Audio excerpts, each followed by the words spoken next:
Good morning সকলকে। এর আগে আমি পপুলেশন এক্সপ্লোরেশন পড়িয়েছিলাম। আজকে কন্টেম্পোরারি ইন্ডিয়া এডুকেশনেরই ইউনিট 1-এর সাব টপিক স্টুডেন্ট আনরেস্ট, ছাত্র অস্থিরতা সম্পর্কে আজকে আমরা সকলে জানবো এবং বুঝব। প্রথমে স্টুডেন্ট আনরেস্ট, ছাত্র অস্থিরতা কী?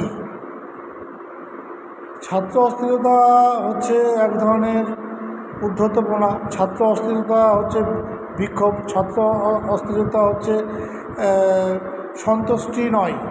অর্থাৎ যেমন ধরুন আপনি ক্লাসরুমে এক্সাম দিচ্ছেন, আপনাকে কোনো রকম সহযোগিতা কিংবা আপনাকে সেই এক্সাম আপনার মতো হচ্ছে না, কিংবা আপনি যেভাবে চাইছেন সেইভাবে হচ্ছে না, পরিবেশ ক্রিয়েট হচ্ছে না।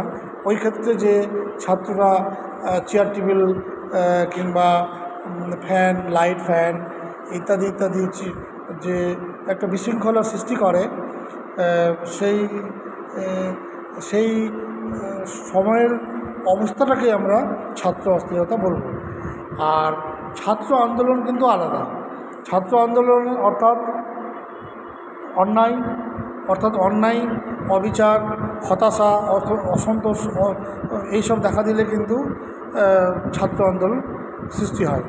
তো ছাত্রদেরই পর যেহেতু এই আপনার স্টুডেন্ট আনরেস্ট যে টপিকটা আছে, সেই টপিকটা অ্যাকচুয়ালি ছাত্রদের উপরেই দিয়েই মানে বর্তাচ্ছে। অর্থাৎ ছাত্রদের যে বৈশিষ্ট্য, যেমন সমষ্টিগত অসন্তোষ, অব্যবস্থা, প্রচলিত আদর্শের পরিবর্তনের যে চাহিদা, এটা আপনার ছাত্র অস্থিরতার বৈশিষ্ট্য, স্টুডেন্ট আনরেস্ট। আর ছাত্র আন্দোলনের বৈশিষ্ট্য অন্যায়, অবিচার বিরুদ্ধে সক্রিয় প্রতিবাদ, হতাশা, অসন্তোষ এইসব হয়ে গেলে কিন্তু ছাত্র আন্দোলনটা দেখা দেয় বিভিন্ন স্কুল, ইনস্টিটিউশনে, কলেজে। এই সব জিনিসগুলোকে কিন্তু আমরা ছাত্র আন্দোলন এবং বলে থাকি। ছাত্র অস্থিরতার শ্রেণী বিভাগ, এটাকে কিন্তু কিছুভাবে ভাগ করা হয়েছে। ছাত্র ইনস্টিটিউটকে কিছুভাবে ভাগ করা হয়েছে। যেমন আলোচনা সাপেক্ষ অস্থিরতা বা বিক্ষোভ, তাছাড়া প্রতিরোধমূলক বিক্ষোভ বা অস্থিরতা, কিংবা বিপ্লবাত্মক অস্থিরতা বা বিক্ষোভ, এইসব হচ্ছে ছাত্র অস্থিরতার শ্রেণীবিভাগ। টাইপ অফ স্টুডেন্ট আনরেস্টের মধ্যে 1 নম্বর আলোচনা সাপেক্ষ অস্থিরতা বা বিক্ষোভ, 2 নম্বর প্রতিরোধমূলক বিক্ষোভ বা অস্থিরতা, 3 নম্বর বিপ্লবাত্মক অস্থিরতা বা বিক্ষোভ। ছাত্র আন্দোলনের প্রবণতা বা অস্থিরতা। ছাত্র আন্দোলনের প্রবণতা বা অস্থিরতা বিভিন্ন কারণে হয়ে থাকে। যেমন সামাজিকভাবে ব্রাত্য, মানে সোশ্যালি আইসোলেটেড, মানে যে সময় ছাত্ররা বৃহত্তর সমাজ থেকে নিজেদের বিচ্ছিন্ন বলে মনে করে।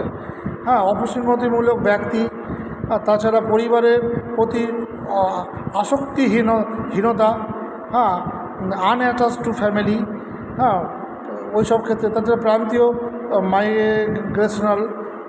মাইগ্রেশন, অর্থাৎ যখন কোনো ব্যক্তি স্থানীয় জনসাধারণের সঙ্গে প্রায় একাত্ম হতে পারে না, আন্দোলন অংশগ্রহণের মাধ্যমে তারা পরিচয়ঘাত করতে চায়, সেটাকে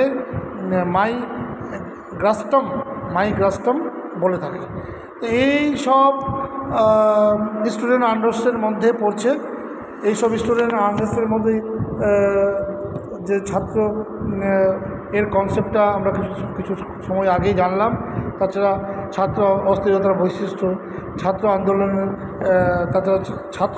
বৈশিষ্ট্য এবং ছাত্র অস্থিরতার শ্রেণীবিভাগ, টাইপ অফ স্টুডেন্ট আনরেস্ট, কিংবা ছাত্র আন্দোলনের প্রবণতা বা অস্থিরতা কী, সেই সম্পর্কে আমরা জানলাম। আজ আমার এই পর্যন্ত। এর পরবর্তী সেকেন্ড ইউনিটে আমি আলোচনাতে যাব। আজ এই পর্যন্ত। সকলকে ধন্যবাদ। ভালো থাকবেন, সুস্থ থাকবেন আর আমাদের সিটিডিসি অফিসিয়াল চ্যানেলকে সাবস্ক্রাইব কমেন্টস করতে ভুলবেন না। Thank you.